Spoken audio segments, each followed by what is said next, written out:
ഇന്ന് നിങ്ങൾ കാണാൻ പോകുന്നത് ഹാരി പോട്ടറിൽ നിന്നും കോപ്പി അടിച്ച് പുറത്തിറക്കിയ കുറച്ച് സിനിമകളാണ്. അപ്പൊ നേരെ വീഡിയോയിലേക്ക് പോകാം. Number 1, the mystical adventures of Billy Owens. 2008 പുറത്തിറങ്ങിയ ഒരു ഹോളിവുഡ് സിനിമയാണ് ഈ സിനിമ. ഇതിൽ നിങ്ങൾക്ക് ഹാരി പോട്ടറിലെ ഒട്ടുമിക്ക കഥാപാത്രങ്ങളുടെയും 144p വേർഷനുകളെ കാണാൻ പറ്റും. Fake Harry Potter, fake Hermione, fake Ron, fake മാൽഫോയ്, fake Dumbledore, ഇങ്ങനെ ഈ സിനിമയിലെല്ലാം ഫേക്കാണ്. അത് മാത്രമല്ല ഇതിലെ ഹെർമോയിനി വല്ലാത്ത വെറുപ്പിക്കലാണ്.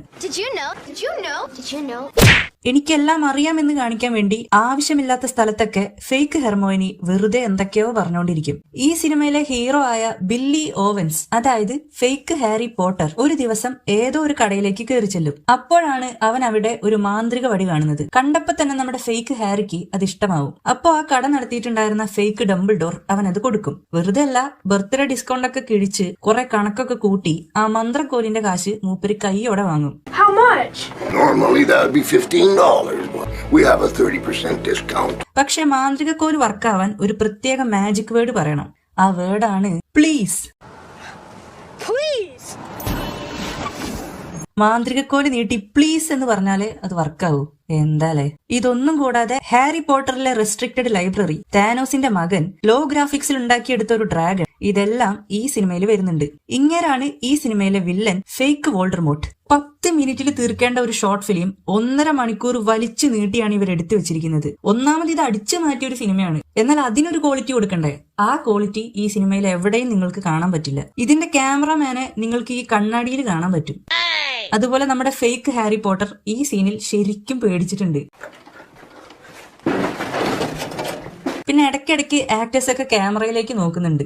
ആകെ മൊത്തം ഈ സിനിമ ഒന്നിനും കൊള്ളില്ല. ഈ സിനിമയുടെ പ്രത്യേകത എന്താന്ന് വെച്ച് കഴിഞ്ഞാൽ ഇതൊരു സിനിമയേ അല്ല.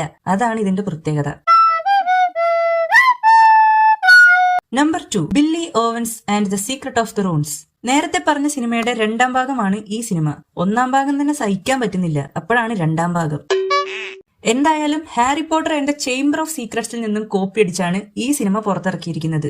ഇതാണ് ഈ സിനിമയിലെ ചേംബർ ഓഫ് സീക്രട്സ്. ഏതോ ഒരു ഡ്രെയിനേജിന്റെ അടപ്പിൽ പെയിന്റ് അടിച്ചു വെച്ചിട്ട് ചേംബർ ഓഫ് സീക്രട്സ് ആണത്രേ. ഇത് നമ്മൾ വിശ്വസിക്കണം.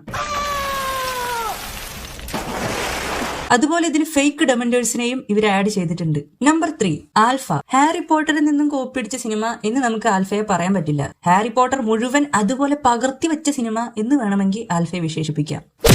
ഇവനാണ് ആൽഫ, അതായത് ഫേക്ക് ഹാരി പോട്ടർ. ഇത് fake Snape, fake Hermione, fake Hagrid, fake Hogwarts, ഇങ്ങനെയെല്ലാം ഈ സിനിമയിൽ വരുന്നുണ്ട്. ഡയഗണാലിക്ക് പകരം ഏതോ പച്ചക്കറി കടയൊക്കെയാണ് ഈ സിനിമയിൽ ഇവർ കാണിച്ചിരിക്കുന്നത്. അതുപോലെ തന്നെ ഈ പഴം, ഇതാണ് ആൽഫയുടെ മാന്ത്രിക കോൽ. ഇതൊന്നും കൂടാതെ ഇതിലെ ഹാഗ്രിഡ് കുറച്ച് ഓവറാണ്. Number 4, Harry Puttar, a comedy of terrors. ഇത് നമ്മുടെ ഇന്ത്യയിൽ പുറത്തിറങ്ങിയ ഒരു സിനിമയാണ്. ഇത് ഹാരി പോട്ടറിന്റെ കോപ്പി ആണോ എന്ന് ചോദിച്ചാൽ അല്ല. ആ പേര് മാത്രമേ ഇവര് ഹാരി പോട്ടറിൽ നിന്നും കോപ്പി അടിച്ചിട്ടുള്ളൂ. ബാക്കിയൊക്കെ ഇവര് ഹോം അലോൺ എന്ന സിനിമയിൽ നിന്നാണ് അടിച്ചു മാറ്റിയിരിക്കുന്നത്. നമ്പർ 5, ആബ്രാക്കഡാബ്ര. ഹാരി പോട്ടർ ഇന്ത്യയിൽ വെച്ച് ഷൂട്ട് ചെയ്തു കഴിഞ്ഞാൽ എങ്ങനെ ഇരിക്കും എന്നതിന് ഉത്തമ ഉദാഹരണമാണ് ആബ്രാക്കഡാബ്ര. ഇവനാണ് ഈ സിനിമയിലെ ഫേക്ക് ഹാരി. ഏതോ ബിസ്ക്കറ്റിന്റെ കവർ പൊട്ടിച്ചപ്പോ അതിന്റെ ഉള്ളിൽ നിന്ന് ഫേക്ക് ഹാരിക്ക് ഫേക്ക് ഹോക്വേർഡ്സിലേക്ക് പോകാനുള്ള ഒരു കൂപ്പൺ കിട്ടും. അങ്ങനെയാണ് ഫേക്ക് ഹാരി ഇന്ത്യൻ ഹോക്വേർഡ്സിലേക്ക് എത്തുന്നത്. ഇതൊന്നും കൂടാതെ മാന്ത്രിക കോല്, ഫേക്ക് ഫോർബിഡൻ ഫോറസ്റ്റ്, വേറെ കുറെ ആനിമേഷൻ ജന്തുക്കള്, അങ്ങനെ കുറെ സാധനങ്ങൾ ഈ സിനിമയിൽ നിങ്ങൾക്ക് കാണാൻ പറ്റും. പോളി ജ്യൂസ് പോഷന് പകരം ഇൻവിസിബിൾ ഗുളിക, പറക്കുന്ന ബ്രൂം സ്റ്റിക്കിന് പകരം നിലത്തി വിരിക്കുന്ന കാർപ്പറ്റ്, കുടിച്ച് മത്സരത്തിന് പകരം വേറെ ഏതോ ഒരു മത്സരം, ഇതെല്ലാം ആബ്രാക്കഡാബ്രയിൽ വരുന്നുണ്ട്. അതേപോലെ പറ്റുന്ന സ്ഥലത്തൊക്കെ പാർലേജി, കാമലിൻ, ഇതിന്റെയൊക്കെ പരസ്യങ്ങളും പ്രൊഡ്യൂസർ തിരികെ കയറ്റിയിട്ടുണ്ട്. അതായത് ഒരു ദിവസം നമ്മുടെ ഫേക്ക് ഹാരിയെ ഫേക്ക് മാൽഫോയ് തടഞ്ഞു നിർത്തും. അപ്പൊ ഫേക്ക് ഹെർമോയിനി പാർലേജി ബിസ്ക്കറ്റ് എറിഞ്ഞു കൊടുക്കും. അത് തിന്ന ഫേക്ക് ഹാരി പെട്ടെന്ന് ചോട്ടാ ഭീമനായി മാറും. ഇതൊക്കെയാണ് പാർലേജിയുടെ പരസ്യങ്ങൾ. ഈ ആബ്രാക്കഡാബ്രയുടെ സ്റ്റോറി എഴുതിയിരിക്കുന്ന ആളുടെ പേരാണ് JK നിർമ്മൽ. JK റൗളിംഗ് അല്ലാട്ടോ, JK നിർമ്മലാണ്. അപ്പൊ ഇതൊക്കെയാണ് ഹാരി പോട്ടറിൽ നിന്നും കോപ്പി അടിച്ച് പുറത്തിറക്കിയ പ്രധാനപ്പെട്ട 5 സിനിമകൾ. ഇതുപോലെ വേറെ കുറെ സിനിമകളും പുറത്തിറങ്ങിയിട്ടുണ്ട്. സോ ഇന്നത്തെ വീഡിയോ ഇഷ്ടമായെങ്കിൽ ലൈക്ക് ചെയ്യുക, കമന്റ് ചെയ്യുക, ചാനൽ സബ്സ്ക്രൈബ് കൂടെ ചെയ്യുക.